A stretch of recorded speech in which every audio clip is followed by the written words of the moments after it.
রায়বাড়িতে এসে ঝুমকির সাথে কথা বলতে গিয়ে ধরা পড়ে গেল অভির বাবার কাছে আর ঝুমকি। হ্যাঁ বন্ধুরা, এমনটাই দেখা যাবে। বিস্তারিত জানতে ভিডিওটিতে লাইক দিয়ে চ্যানেলটি সাবস্ক্রাইব করে দেখতে থাকুন।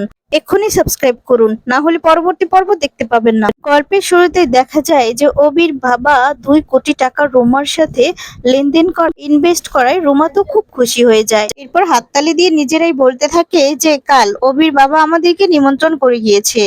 অভি আর ছুটি আমাদের দেখে অবাক হয়ে যাবে, কারণ অভি আর ছুটি তো ভাবতেই পারছে না যে অভি তার বাবাকে নিয়ে এতটাই ব্যস্ত থাকবে যে দেবদূতকে নিয়ে ওই দেবদূতর কেসটা নিয়ে মাথা ঘামানোর সময় পাবে না। আগে নিজের পরিবারকে বাঁচাবে নাকি ছুটির বাবাকে বাঁচাবে, কারণ ওই বাড়িতে কাল ধামাকা হবে। অন্যদিকে দেখা যাবে যে ছুটি রান্নার সমস্ত ব্যবস্থা করতে থাকে, আর তখন ভাবতে থাকে যে কেন নামটা মনে করতে পারলো না, শুধু রুদ্রই বল বাবা কেন নামটা মনে করতে পারলো না, ওরা ওই প্রমোটার নয় তো।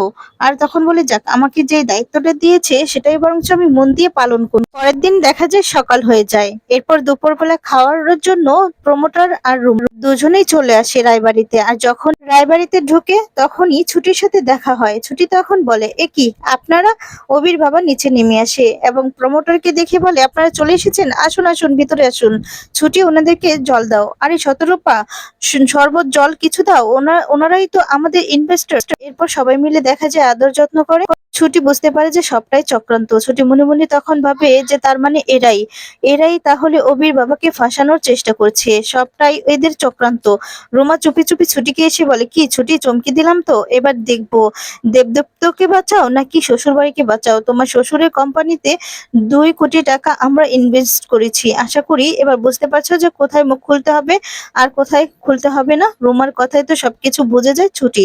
এরপর মনে মনে ভাবে যে চক্রান্তকারীদেরকে যে করেই হোক শাস্তি দেবে, কিন্তু এখন কিছু কাউকে বলবে না, কারণ এখন কিছু বললে অবির বাবা উল্টো রাগ করবে। আর তখন অবির বাবা বলছে যে খাবার দাবারের ব্যবস্থা করতে। এরপর দেখা যায় অবির মা, ঠাম্মি সবাই মিলে দেখা যাবে প্রমোটার রুমার জন্য খাবারের ব্যবস্থা করে। আর তখনই সেখানে চলে আসে ঝুমকি। ঝুমকি তখন অবি করে রায়বাড়িতে ঢোকা মাত্রই রোমাকে দেখে চমকে যায়। আর তখন অবাক হয়ে বলে, এ কি আপনি এখানে? ঝুমকি তখন এই কথা বলে সবাই চমকে যায়।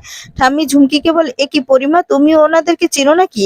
তখন রোমা চোখে ইশারা করে ঝুমকিকে চুপ করে দেয়। আর ঝুমকি কথাটা সরিয়ে নিয়ে বলে, না না, চিনি না তো, চেনা চেনা লাগলো আর কি। আচ্ছা ওনারা কারা? আর তখন দেখে যে অবির বাবা বলে যে ঝুমকি মা, ওনারা আমাদের নতুন ইনভেস্টর। আর তখন দেখা যায় বলতে থাকে আমাদের কোম্পানির সাথে ওনারা চুক্তি করেছে। আর তখন মনে মনে ভাবে, ও আচ্ছা, তাহলে এরা নতুন প্ল্যান সাজাচ্ছে। তবে কি আমাকে টেক্কা দেওয়ার চেষ্টা করছে, আমাকে জায়গা থেকে সরানোর চেষ্টা করছে, নিজেদের মতো প্ল্যান করছে সবকিছু? তা তো হবে না রোমা। আর তখন বলে, রোমা ম্যাডাম, ঝুমকি থাকতে আপনাদের এই স্বপ্ন কখনোই পূরণ হবে না।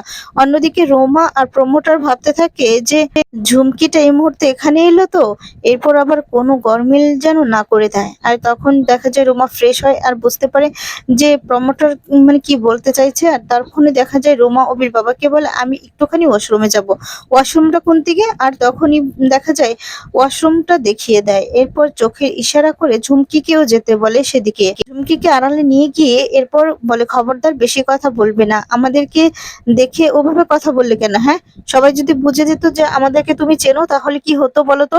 আর তখন বলে, ঝুমকি ম্যাডাম, আমাকে না জানিয়ে আপনারা নতুন কোন প্ল্যান করলেন যে রায়বাড়িতে সোজাসুজি চলে এলেন? তখন রোমা বলে, আর একটা কথা বললে না, তোমার মাথার গুলি উড়িয়ে দিব। অন্যদিকে দেখা যায় অনেকটা সময় হয়েছে, প্রমোটার বুঝতে পারে যে ঝুমকি নিশ্চয়ই কোনো ঝামেলা করছে। তখন প্রমোটার একটু নাটক করে অভির বাবাকে বলে, আমিও একটু ওয়াশরুমে যাব।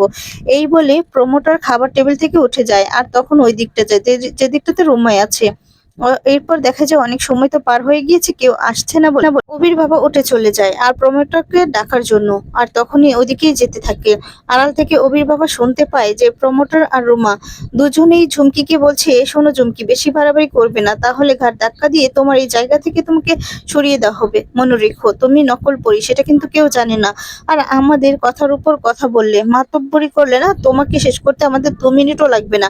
আড়াল থেকে অভির বাবা সবটা শুনতে থাকে। এরপর বলে, কি বলছে কি এসব ওরা?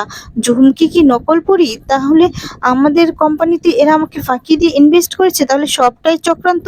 তো বন্ধুরা, তোমরা এটাই চাও তো যে এভাবেই যেন অভির বাবা আড়াল থেকে সবকিছু জেনে যায়?